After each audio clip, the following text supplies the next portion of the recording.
Revenge with Karen. I knew shit was fucked when I walked into the server room and realized the hum of the cooling fans sounded less like a purr and more like a dying asthmatic wheezing through a straw. That room was my sanctuary, my church of the oscillating fan, my fortress of solitude, where I kept the financial heart of this god-forsaken company beating. They called me a senior systems analyst, which is corporate speak for the only person who knows where the bodies are buried and which wires to jiggle so 10,000 people don't riot. For 7 years, I've been the duct tape holding this titanic disaster together. I'm not your typical IT crowd. I don't own a Tesla, I don't drink kombucha, and I sure as hell don't microdose mushrooms to optimize my flow state. I'm a mechanic. My hands just happen to be covered in digital grease instead of 10W30. I run the payroll backend for a logistics giant that ships everything from plastic dog turds to insulin across the Midwest. If I call in sick, the truck drivers in Omaha don't get their overtime. And when truck drivers don't get their overtime, they start parking 18-wheelers on the CEO's lawn. So, I'm sitting there, staring at a command line that's blinking at me like an insolent teenager, nursing a cup of coffee that tastes like battery acid and regret. I just finished patching a memory leak that threatened to swallow the entire Midwest region's tax withholdings. It was a masterpiece of ugly code, a patch job that looked like a screen door on a submarine, but it held. It always held. Hey, look, before I get into how these suit-wearing vultures tried to turn my life into a grim country song, do me a solid. Smash that subscribe button and give this a like. It helps the algorithm know that you enjoy watching corporate train wrecks in slow motion. We're about to drive off a cliff, so buckle up. Okay, back to the grime. You have to understand the system. Management thinks it's this sleek, cloud-based, AI-driven marvel because that's what the sales brochure said when they bought the shell of it back in 2015. In reality, it's 3 raccoons in a trench coat fighting over a half-eaten bagel. It's a legacy SQL database from the Bush administration held together by my custom scripts, prayers, and pure spite. I call it the beast. Every 2 weeks, the beast wakes up hungry. It demands data from 42 different time tracking softwares, half of which haven't been updated since the iPhone 4 came out. It has to calculate shift differentials for union workers in Chicago, commission structures for sales sharks in Miami, and hazard pay for the guys working the chemical docks in Jersey. If a single decimal point is out of place, the beast chokes. And when the beast chokes, people miss rent. My job wasn't just running software. It was wrestling a muddy pig in the dark. I knew that the HR module in Denver had a glitch where it would randomly delete surnames, starting with MC, if the server load went above 80%. I knew that the warehouse in St. Louis uploaded their timesheets in a TXT format that was technically corrupt, but I wrote a parser to strip the garbage characters out at 3:00 a.m. every alternating Tuesday. Nobody told me to do that. Nobody paid me extra for that. I did it because I have this sickness called pride in my work, even if the work is shoveling digital manure. The office outside my server room was a different world. It was a sterilized purgatory of beige cubicles and fake smiles. You know the type. People walking around with $12 salads talking about synergy and circling back, while I'm in the back room practically holding 2 live wires together with my teeth. They looked at me like I was part of the furniture. Slightly dusty, grumpy lamp that occasionally emitted profanity. Morning, Karen. The HR director, Linda, would chirp as she walked by. Linda smelled like expired vanilla body spray and desperation. Payroll looking good for Friday? Unless the server catches fire or God strikes me down, Linda, I'd grunt, not looking up from my monitors. Great, you're such a rock, a rock. Yeah, something you step on. Something you ignore until you trip over it. Didn't know that 3 days ago, a ransomware bot tried to tickle our firewall, and I spent 6 hours manually rerouting port traffic while they were all at a team-building waffle breakfast. They ate waffles, I ate stress and Advil. But I liked the stability. I'm 45. I've got a mortgage on a little place that needs a new roof, a cat named Buster who hates men, and a toleration for solitude. I didn't need their praise. I just needed the paycheck and the satisfaction of knowing I was the smartest person in the room, even if no one else knew it. Then came the rumors. You know how it starts. The water cooler talk shifts. The vibe changes. It smells like ozone before a storm. We got acquired, or merged, or strategically aligned. Whatever buzzword they used to justify the incoming bloodbath. A new vice president of operations was coming in from corporate HQ. Looked him up on LinkedIn. His profile picture was one of those black and white shots where he's staring off into the middle distance, looking like he's pondering the solution to world hunger, but really he's just thinking about his golf handicap. His bio was full of words like disruptor, change agent, and visionary. I hate visionaries. Visionaries are just guys who hallucinate problems that don't exist so they can sell you solutions you don't need. I was sitting in my cave, running the pre-check validation for the upcoming cycle, a process that involves scanning 10,000 employee records for errors, when I got the calendar invite. Subject: Operational Sync/Future State Location. VP Office Attendees Karen M., Chad V. VP Brad V. Brad. Who the hell was Brad? I felt a twitch in my left eye. The kind of twitch you get when you see a storm cloud that's shaped like a middle finger. I saved my work. I backed up the scripts to my local drive, a habit born of paranoia and experience. I grabbed my faded lanyard, patted the server rack affectionately like you'd pat a good hunting dog, and marched out into the fluorescent nightmare of the open plan office. The air felt thin. People were typing too quietly. They knew. The office ecosystem is like the jungle. When the lion is hunting, the monkeys shut the hell up. I walked past Linda's desk. She wouldn't make eye contact. She was aggressively typing an email, staring at her screen with the intensity of a bomb disposal expert. Traitor, I whispered under my breath. I reached the VP's office, glass walls, frosted just enough to obscure the incompetence happening inside. I knocked on the glass. Come in, a voice boomed. It sounded like it was practiced in a mirror. I opened the door and stepped onto plush carpet that probably cost more than my car. Sitting behind the mahogany desk was Chad, the visionary. He looked like a Ken doll that had been left in the microwave, shiny, plastic, and slightly melting with age. And sitting on the leather couch, tapping on an iPad, was a kid. He couldn't have been more than 24. He was wearing a vest, one of those puffy Patagonia fleece vests that scream my dad sued the college to get me in. He had hair that defied gravity and a smirk that defied physics. Karen, sit, had gestured to a chair that was significantly lower than his own. Power move. Classic, I sat. What can I do for you, Chad? I've got the pre-check running, so I have about 20 minutes before I need to manually override the Texas tax tables. Chad chuckled. It was a dry, rattling sound. Always in the weeds, huh, Karen? That's what we love about you, the grit. It's not grit, it's maintenance, I said flatly. The system is old, Chad. It needs a babysitter. Right. The system, Chad leaned back, tenting his fingers. That's actually what we wanted to talk about. This is Brad. The kid on the couch looked up. Sup, he said. Brad is He's our new operational efficiency consultant. Chad corrected himself quickly. Fresh out of his MBA program, top of his class. Online or accredited? I asked. I couldn't help it. The filter between my brain and my mouth had eroded years ago. Chad's smile tightened. Brad has been reviewing our workflow. He's identified some redundancies, I repeated. The word hung in the air like a fart in an elevator. Yeah, Brad piped up, standing up and walking over. He didn't walk, he sauntered. So I've been looking at what you do, the scripts, the SQL patches, it's all very 1999. It's 2024 and it works, I said, my grip on the chair armrest tightening. It pays 10,000 people. On time. Every time. But it's manual, Brad said, waving his hand dismissively. It's high friction.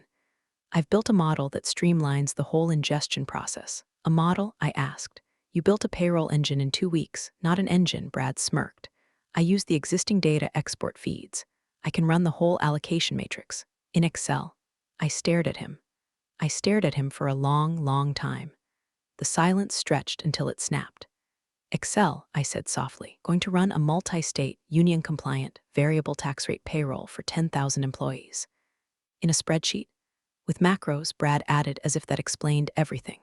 It's super agile. I looked at Chad. Is this a joke? Am I being punked? Is Ashton Kutcher popping out of that fern? Chad's face went hard.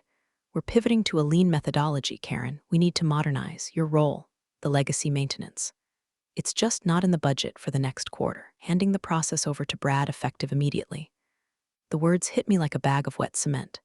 Fired. Replaced by a spreadsheet and a haircut. You're firing me, I stated. We're letting you explore new opportunities, Chad corrected. Today is your last day. HR has your packet. I looked at Brad. He was already bored, scrolling on his phone. He had no idea. He thought payroll was just math. He didn't know it was warfare. The pay cycle runs on Friday, I said, my voice dangerously calm. Today is Tuesday. If you switch over now, we'll be fine, Brad interrupted. My macros are solid. I stood up. My knees popped. I felt a strange sensation washing over me. It wasn't sadness. It wasn't fear. It was the cold, dark liberation of a woman who just watched a man pull the pin on a grenade and stick it in his own pocket. Okay, I said. Okay, Chad. Okay, Brad. Please leave your badge at the desk, Chad said, already looking at his computer. I turned to the door. One thing, what? Chad sighed. When the beast gets hungry, I said, looking Brad dead in the eyes, don't feed it after midnight. What? Brad crinkled his nose. You'll figure it out, I smiled. It was a shark smile. Good luck on payday. I walked out. The air in the hallway felt different now. It didn't smell like ozone anymore. It smelled like gasoline. And I was the one walking away with the only lighter. Walk from the VP's office back to my desk felt like a funeral procession for common sense. My heels clicked on the linoleum, click, clack, click, clack, a metronome counting down to their destruction. I passed the hang in there. Cat poster in the break room. The cat looked like it wanted to let go. I knew the feeling, Kitty. I knew the feeling. My desk was an island of controlled chaos in a sea of corporate sterility. Dual monitors, mechanical keyboard that sounded like gunfire, and a stack of sticky notes that contained the Rosetta Stone of this company's financial survival. Error 404 on Gateway 7 equals reboot the secondary cache manually.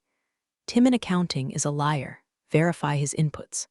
I grabbed a cardboard box. I didn't pack much. A framed photo of Buster the cat. My lucky screwdriver set. A stash of emergency ibuprofen. My mug that said I'm here because you broke it. Brad, the Nepo baby prince of spreadsheets, hovered behind me. He was literally hovering, standing on his toes, trying to peek at my monitors before I shut them down. So, he said, popping a piece of gum, if you could just forward me any relevant passwords. For the handover, I stopped packing.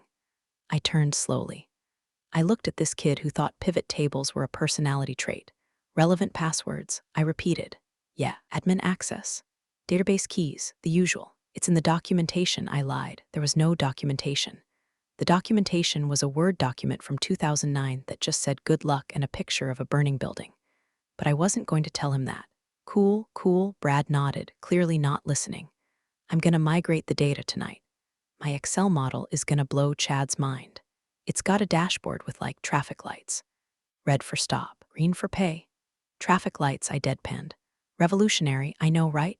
Visualizing the cash flow, that's the future. He was so confident. It was the confidence of a toddler running toward a swimming pool holding a toaster. He honestly believed that a complex relational database with 1 million dependencies could be replaced by VLOOKUP and conditional formatting. It was almost cute, in a horrific, Titanic sinking sort of way. Brad, I said, leaning in close, smelled his cologne, something aquatic and overpriced, like bottled disappointment. Do you know what a race condition is? Is that like diversity hiring? He asked, looking confused. No, Brad. It's when two threads try to write to the same memory location at the same time. The system panics. It usually results in zeroing out the transaction. Excel doesn't have threads, he scoffed. It has cells. Exactly, I whispered. I hit the power button on my tower. The fans spun. Hum died. The silence was deafening. That computer had been running for 400 days straight. Killing it felt like smothering a friend with a pillow. Well, I said, hoisting my box. It's all yours, Brad, the keys to the kingdom. Thanks, Karen, no hard feelings, right? Just business. Just business, I echoed. I walked toward the elevator. Heads popped up from cubicles like prairie dogs sensing a predator. They watched me go. Linda from HR stood in the hallway, holding a file folder like a shield. Karen, she said, her voice trembling slightly, we need your badge, and you need to sign the NDA and the severance agreement. I looked at the paperwork. Standard severance, 2 weeks plus a month if you sign a non-disparagement clause. I laughed. It was a bark of a laugh, harsh and jagged. I don't need to disparage you, Linda. Reality is going to do that for me. Give me the pen. I signed. Slapped the badge on her clipboard. It made a loud thwack that made her flinch. Escort her out, Chad's voice came from down the hall. He wasn't even looking at me. He was standing by the window, hands clasped behind his back, probably imagining he was Steve Jobs. Security was waiting. It was Paul, a guy I'd smoked cigarettes with on the loading dock for 5 years. He looked embarrassed. Sorry, Karen, Paul muttered, taking my elbow gently. Orders. It's okay, Paul. I said, do me a favor? Anything. Cash your check early on Friday. Like the minute the bank opens. Paul frowned. Why? Just trust me. Before noon, Paul, before noon. We walked through the lobby. The glass doors slid open, and the humidity of the summer hit me. It was thick and heavy, smelling of hot asphalt and exhaust. I walked to my 2012 car that I kept running with the same stubbornness I applied to the payroll server. I tossed my box in the passenger seat, climbed in, cranked the engine, and let the AC blast me in the face. I lit a Marlboro Red. The first drag tasted like freedom. The second drag tasted like revenge. I sat there for a minute, watching the building. It was a giant glass box full of people who thought they were important. They thought the lights stayed on because of electricity. They thought the checks cleared because of banks. They didn't know it was all held together by the sweat and anxiety of people like me. They had just fired the janitor.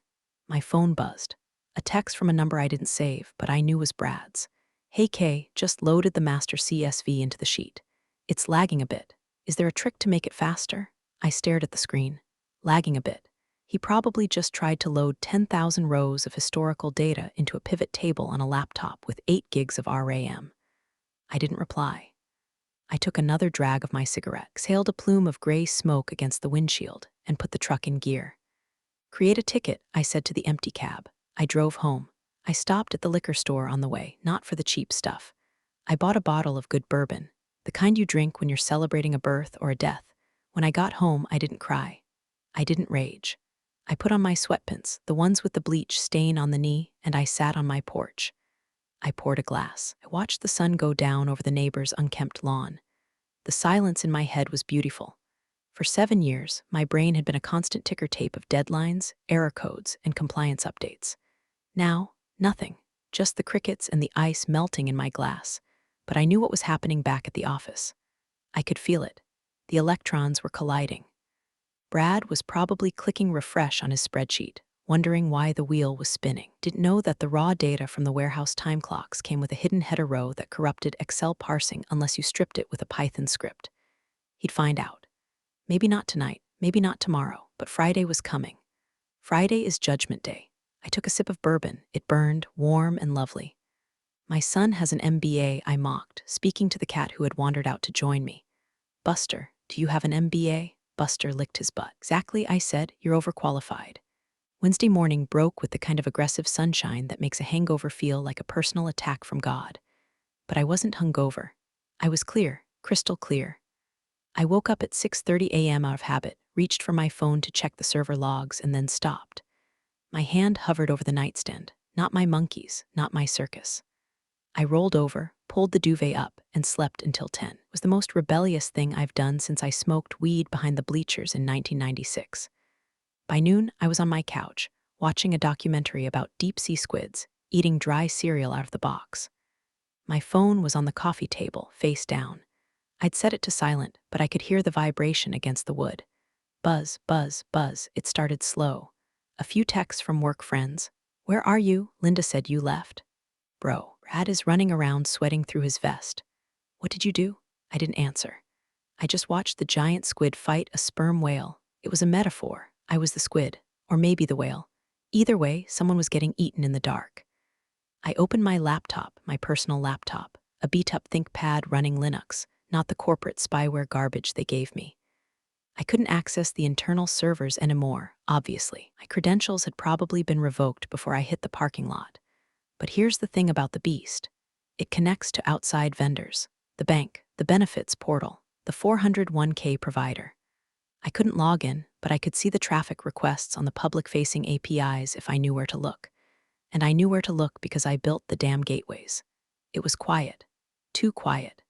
Usually, on a Wednesday before payroll, the system is screaming. It's pinging the bank for verification tokens. It's batch processing the tax withholdings. Today, flatline. He hasn't even initiated the handshake, I muttered to myself, a piece of cornflake falling onto my shirt. He thinks he can do it all in one batch on Friday. Brad, oh Brad, you sweet summer child. You don't batch process 10,000 payments on the day of. The ACH clearinghouse needs 48 hours to scrub for fraud. If you don't send the preliminary file by Thursday noon, the money doesn't move until Monday. He was treating payroll like Venmo. He thought he could just hit send and instant transfer millions of dollars. My phone buzzed again. A long one, a call. Caller ID, unknown number. I let it ring. It went to voicemail. 2 minutes later, a voicemail notification popped up. I debated listening to it. Curiosity is a hell of a drug. I cracked a beer. It was 1 p.m. Judge me all you want and hit play. Hi Karen, it's Brad. Look, I know you're probably taking some personal time, but I'm looking at the overtime calculation for the California drivers. The spreadsheet keeps returning a #ref error. I think the formula is broken. If you could just text me the logic you used, that would be super chill. Thanks. I laughed so hard I nearly choked on my beer. #ref error. California drivers didn't use standard overtime. They had a rolling 8-hour window based on state legislation from 2012. It wasn't a formula. It was a stored procedure in the SQL database that cross-referenced GPS logs with clock-in times. Brad was trying to calculate it in a cell. He was trying to fit an elephant into a carry-on bag. I didn't text him back. Thursday arrived. The tension in my living room was palpable, even though I was the only one there. I knew the timeline. Thursday, 10 a.m., the deadline for the finalized payroll file to be submitted to the controller for approval. Thursday, 12 p.m., the hard cutoff for the ACH bank transmission. At 10:15 a.m., my phone started having a seizure. Buzz, buzz, buzz, buzz, buzz. Texts from the office survivors group chat, which I was technically still in. Guys, why is the VP screaming in the conference room? Brad looks like he's gonna cry. Payroll isn't locked yet. I have a mortgage due on the 1st. I poured another coffee. I added a shot of whiskey, Irish coffee. It's a health drink. At 11:30 a.m., I got a text from Linda. Karen, please pick up. We have a question about the legacy system. It's urgent. I stared at the word legacy. That was the word they used to fire me. Legacy, outdated, redundant. Now the legacy is urgent, I whispered. I typed a reply. My thumb hovered over the send button. Have you tried asking Excel? No, too petty. I deleted it. Silence was louder. 12 p.m. came and went. The deadline passed. The ACH window was closed. I knew what that meant. Even if they fixed it right now, even if Jesus himself came down and debugged the spreadsheet, the direct deposits wouldn't hit on Friday morning. The electronic bridge was up. The drawbridge was raised. The money was stuck. I imagined the scene. Realization dawning on them. The panic. The frantic calls to the bank, begging for an exception. The bank telling them, sorry, protocol is protocol. Brad standing there in his fleece vest, realizing that agile methodology doesn't work on federal banking regulations. I felt a pang of guilt, not for Brad, not for Chad, but for the guys on the dock, for Paul, for the single moms in customer service. They were going to wake up tomorrow with empty accounts. Then I remembered the meeting. Your role is redundant. My son has an MBA. If I fixed it now, they'd never learn. They'd think Brad pulled a miracle. They'd think I was just being dramatic. No, the lesson had to be complete. The house had to burn down so they would understand why they needed a fire extinguisher. I went to the kitchen and started making a sandwich. Ham and cheese, extra mustard. As I spread the mustard, I hummed a little tune. Closing time. My phone rang again. It was Chad's executive assistant. I silenced it. I took a bite of my sandwich. It tasted like justice. Spicy, yellow justice. Excel can't save you now, boys. You're in the deep end and you fired the lifeguard. By Thursday afternoon, the tremors had started. It wasn't the big quake yet that was reserved for Friday morning, but the plates were shifting. You see, Brad hadn't just missed the ACH deadline. In his infinite wisdom, in his attempt to streamline the data, he had evidently tried to manually upload some files to the employee portal so people could at least see their pay stubs. A noble effort. A stupid, catastrophic effort. I got a screenshot forwarded to me from a friend in the warehouse, Big Tony. Yo, Karen, why does my pay stub say I worked 4,000 hours this week, and my net pay is negative $12,000? Did I rob the company? I zoomed in on the image. Brad had mixed up the columns. He had mapped the employee ID column to the hours worked column. I laughed until I wheezed. I sounded like a pack of Marlboros trying to start a lawnmower. It was a classic shift-left error. He deleted a column in Excel, and everything shifted over. Now, the system thought Tony, employee ID #4120, had worked 4,120 hours. And because the tax bracket formula went into a panic attack at that number, it withheld 150% of his soul. Then came the email blast. Someone leaked it to me. From Chad V, VP Operations, to all staff subject. Payroll system update minor display glitch. Team, you may notice some anomalies on your pay stubs in the portal today. We are transitioning to a modern, high-efficiency payroll architecture. This is a display error only and does not reflect your actual deposit. Are working through some teething issues with the legacy data migration. Thanks for your patience as we innovate. Innovate. He used the word innovate to describe formatting a CSV file like a toddler finger painting with feces. Legacy data migration, I scoffed at my phone. You mean copy-paste. The gaslighting was incredible. They were blaming the legacy data. They were blaming my work. It wasn't that the new driver was drunk. It was that the old road was too curvy. Started getting LinkedIn notifications. Recruiters. Hey Karen, heard you're on the market. We need a COBOL expert.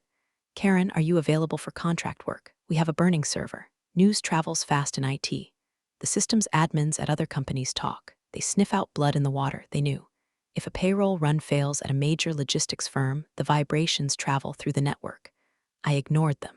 I wasn't ready to work. I was busy watching the world. Thursday night was the calmest night of my life. Usually, Thursday night is the vigil.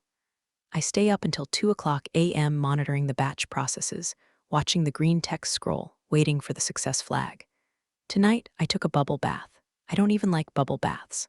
I feel like I'm marinating in my own dirt, but I did it because I could. I poured a glass of wine, put on some Enya, don't judge me, and soaked.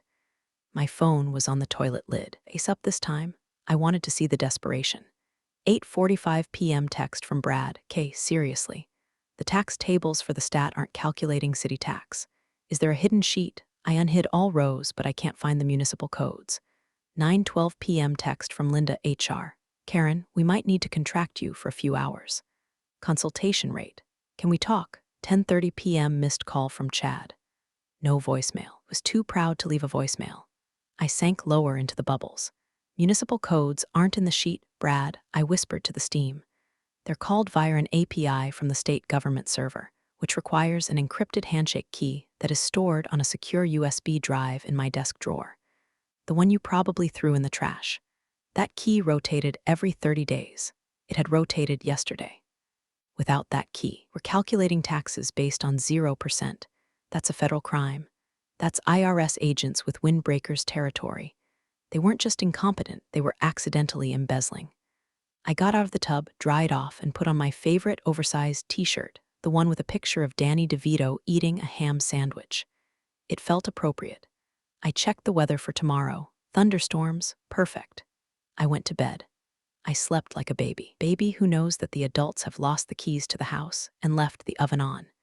Tomorrow, 10,000 people wake up to empty bank accounts. Tomorrow, the innovation hits the fan. Friday morning, the day the eagle is supposed to shit. But today, the eagle was constipated. I woke up at 7 a.m. to the sound of my phone vibrating so hard it was slowly walking across the nightstand. It wasn't just texts anymore. It was social media. I opened Facebook. My feed, usually full of Minions memes from my aunt and photos of people's ugly dinners, was a wall of fire. Checking account empty. WTF at company name. My rent is due today. Where's my money? Anyone else not get paid? I'm at the gas station and my card declined. The warehouse workers were mobilizing.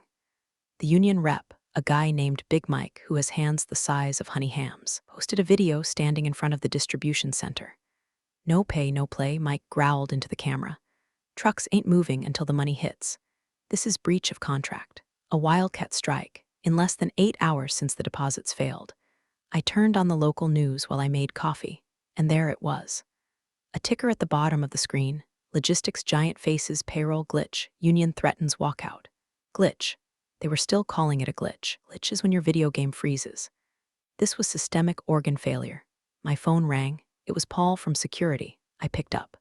Karen, his voice was hushed. It's a war zone here. Did you cash your check, Paul? Yeah, Tuesday, like you said. I'm the only guard who isn't threatening to quit. Listen, Chad is screaming at the IT director. They're looking for the backups.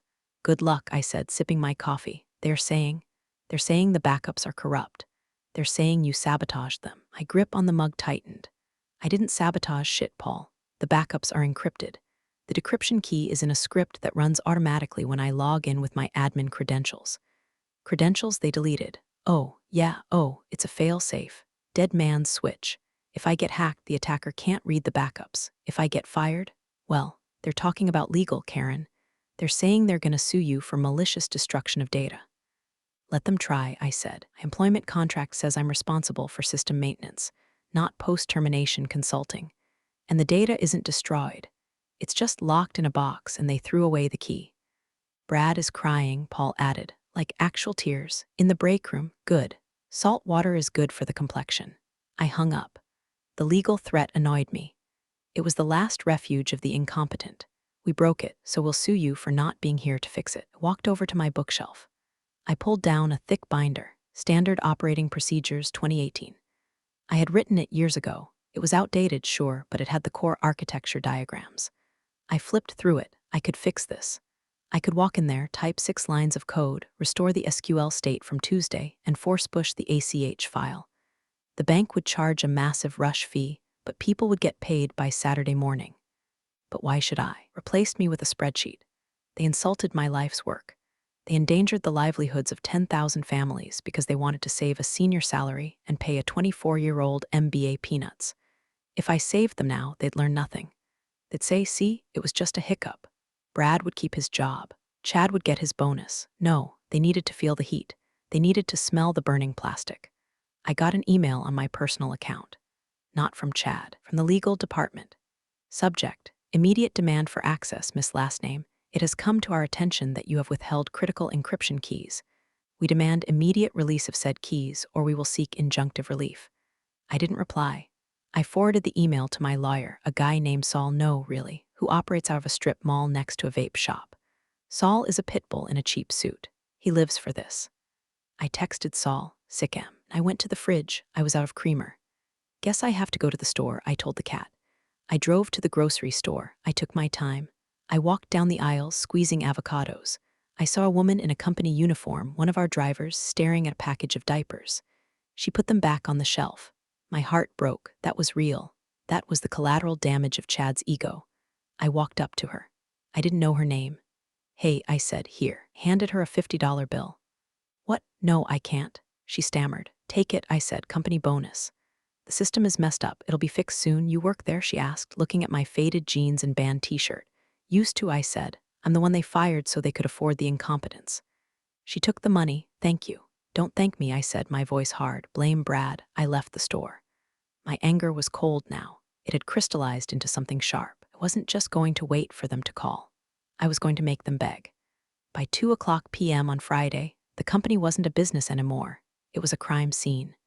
The news had upgraded the story from glitch to crisis. A news helicopter was circling the main distribution hub. Footage showed a line of semi-trucks parked across the exit gates, blocking anyone from leaving.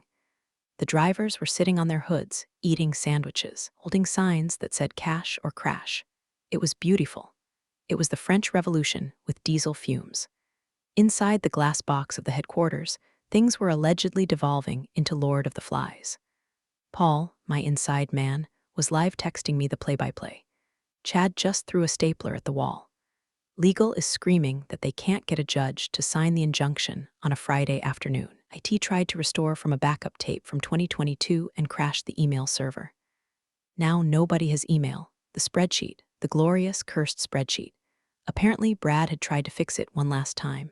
He tried to run a macro to reverse the tax errors. But because the file was now 500 megabytes of bloated XML garbage, it froze his laptop. He force quit. The file corrupted. Not just the data, the file itself. Payroll Master Final v3 Real XLSX was now a 0 KB ghost.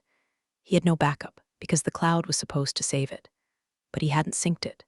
The entire payroll record for the pay period was gone, vaporized. At 3:00 p.m., my phone rang. It wasn't Chad. It wasn't Linda. It was the CEO, James R. Sterling. I'd met him once, 5 years ago, at a Christmas party. He asked me to fix the Wi-Fi on his phone. That was the extent of our relationship. I let it ring. Ring, ring, ring. I stared at the name, James R. Sterling. I let it go to voicemail, power move. You don't pick up the first time, you let them sweat. You let them wonder if you're dead or in Mexico or just sitting on your couch laughing at them. I waited 5 minutes. Then I listened to the voicemail, Miss Miller. This is James Sterling. We have a situation. I've been briefed on the transition issues. Need to resolve this. Today, name your terms. Please call me back. Transition issues. Resolve. Name your terms. There it was. The white flag, but I wasn't done.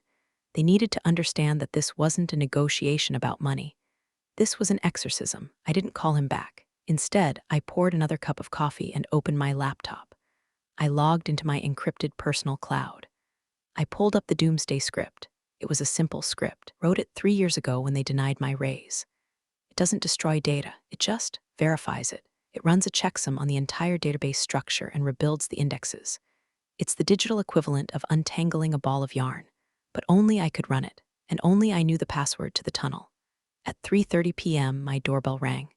I looked out the peephole. It was a courier, holding a thick envelope. I opened the door. Delivery for Karen Miller, that's me. He handed me the envelope. Urgent. Sign here, I signed. I tore it open. It was a contract, a consulting agreement. Rate $500/hour, duration indefinite. Scope payroll system restoration. It was an insult. $500 an hour, that's what they pay the lawyers to threaten me. They thought they could buy me off with pocket change. I walked to my kitchen, grabbed a Sharpie, and wrote across the front page in big black letters, no. Took a picture of it. I texted it to Chad. 1 minute later, Chad called. I answered. Karen, he sounded breathless, like he'd been running or crying. Hello, Chad, we sent the contract. Did you see it? $500 an hour. That's double your old rate. I don't have an old rate, Chad. I'm unemployed. I'm a private citizen enjoying her Friday. Karen, please, the trucks aren't moving. The stock is down 4% in 2 hours. The board is eating me alive. How's Brad? I asked. How's the Excel wizard? Brad is relieved of his duties, Chad said, his voice tight. Relieved or fired? Step aside. Not good enough, I said. And neither is the money. What do you want? Chad screamed. It was a raw, primal sound. Just tell me what you want. I want the CEO, I said on speaker. In 5 minutes. He's in a meeting with the bank. Pull him out, or I go back to watching Shark Tank. I hung up. I lit a cigarette. My hands were shaking. Not from fear, from adrenaline. This was it.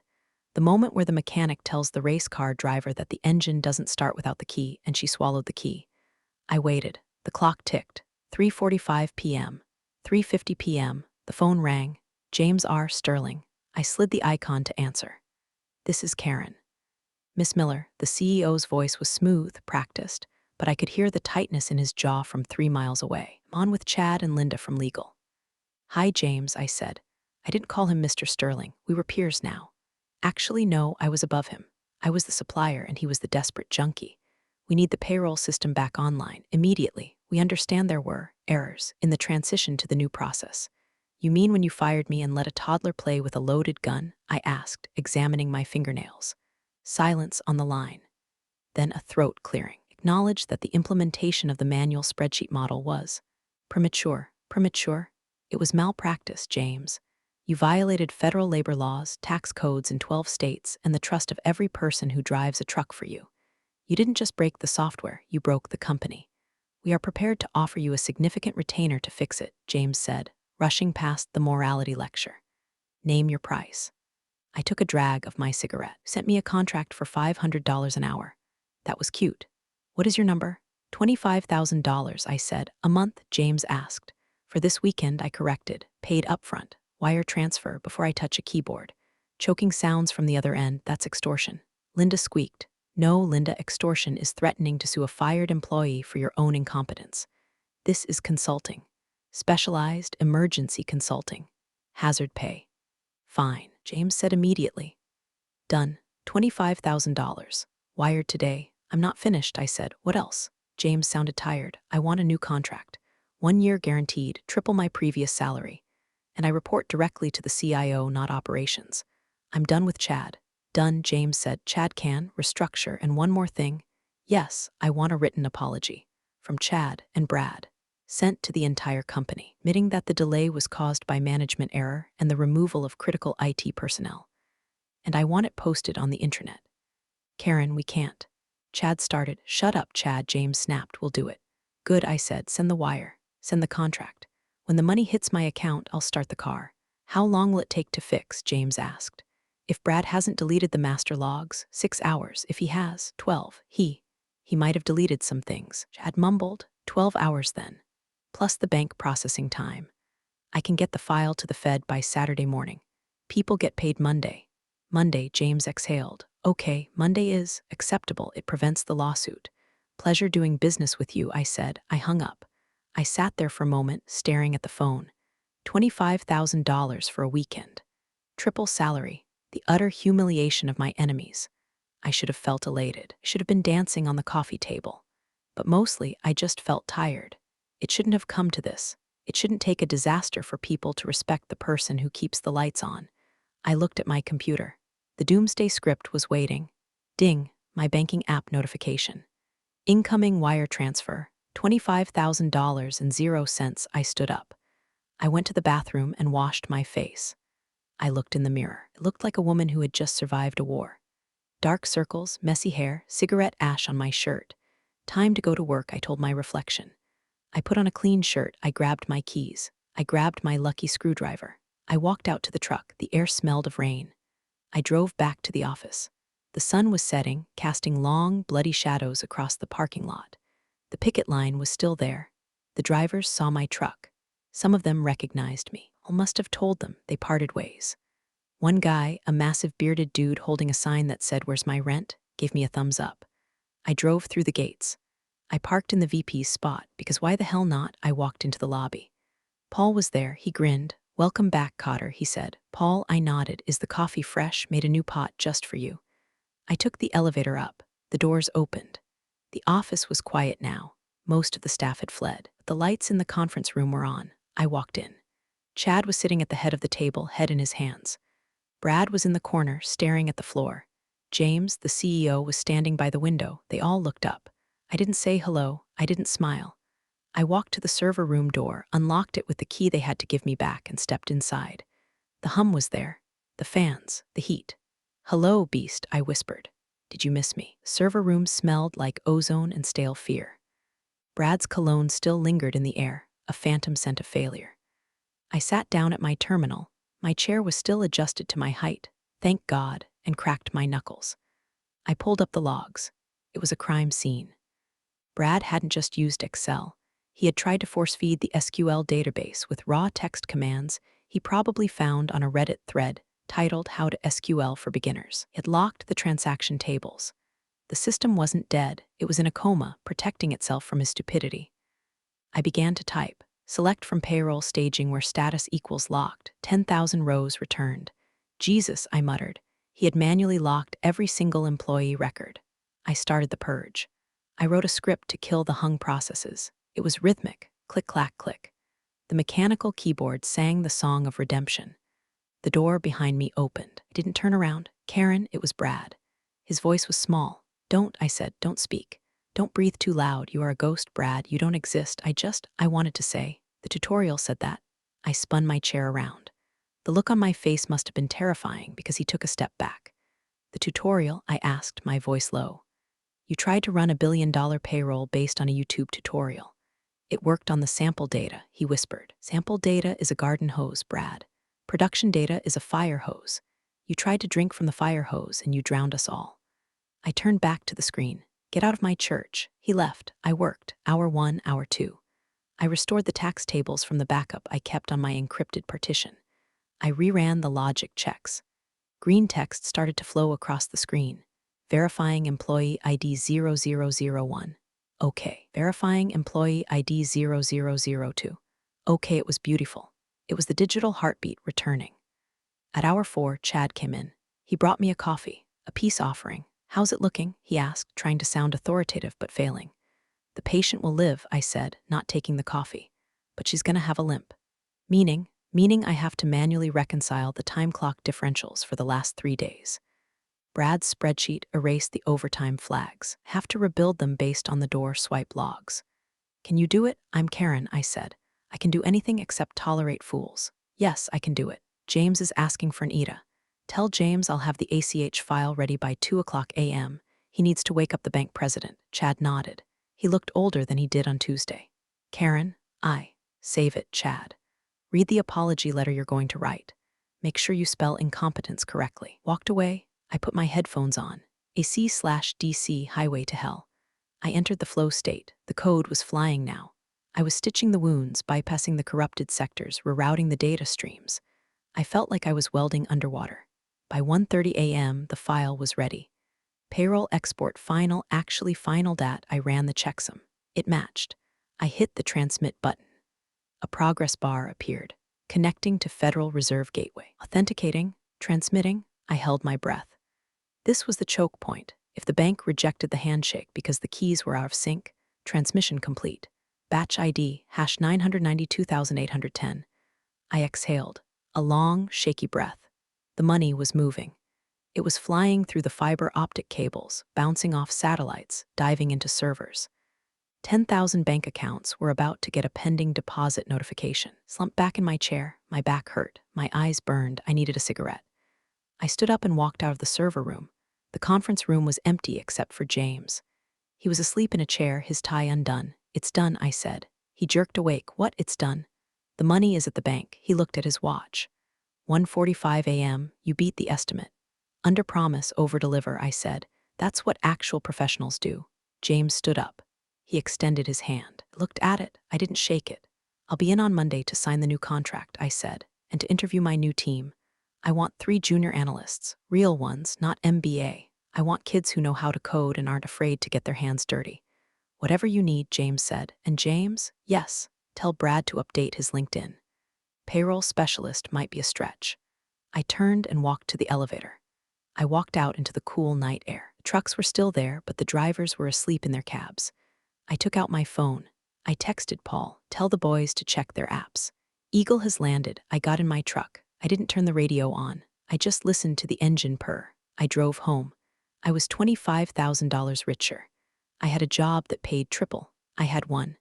But as I pulled into my driveway, I didn't feel like a winner. I felt like a survivor. Monday morning felt different. Air was cleaner. The sun was brighter, or maybe that was just the reflection off the new contract in my bag. I pulled into the parking lot at 8:55 a.m. I didn't park in the back. I parked in the visitor spot right up front. Technically, I was a consultant now. I walked in. The receptionist, a sweet girl named Sarah, looked up. Her eyes went wide. "Karen, oh my God, thank you," she whispered. "My rent check cleared this morning."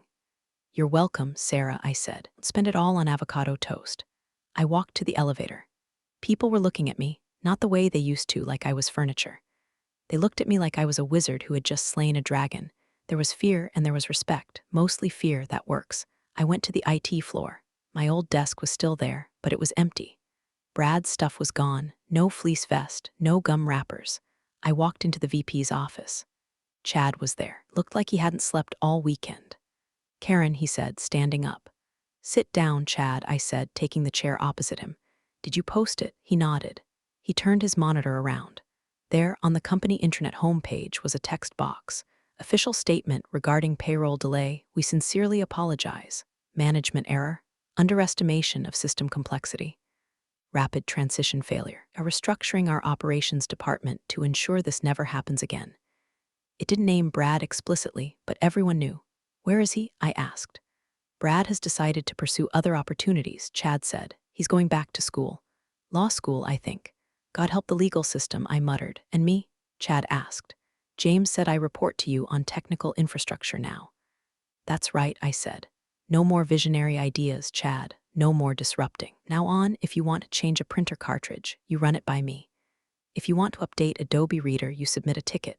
You are on a leash. A very short, very digital leash." Chad swallowed hard. "Understood." I stood up. "I'm going to my new office."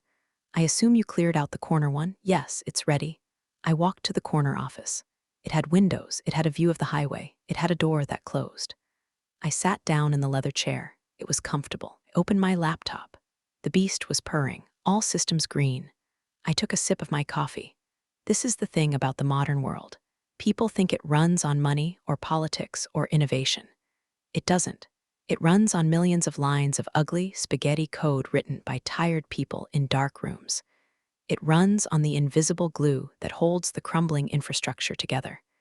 They tried to cut the glue. They thought they didn't need it. They thought they could replace the mechanic with a brochure. They learned. I checked my bank account again. The numbers were nice, but the feeling of control, that was better. I pulled up a terminal window. I typed a single command.